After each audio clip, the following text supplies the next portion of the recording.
mevrouw Dijkstra? Ja, dat dacht ik al, ja. Zo. Ja. Dat moet er zitten blijven. Ja.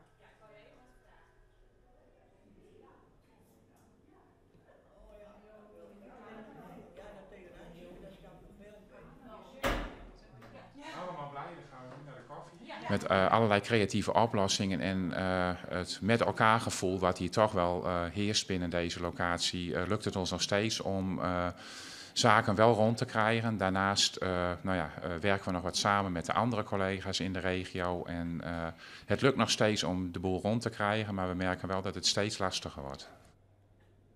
Een paar bewoners zouden die normaal ook overdragen of dat denk ik. Dan zijn er nog collega's.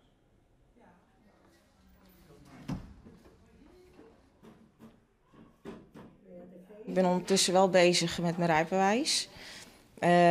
Om hier te wonen maakt het ook wel lastig. Want ja, ik woon in Sneek al mijn hele leven. Ik ben er geboren en getogen, dus alles zit daar. En mijn vrienden, vriendinnen.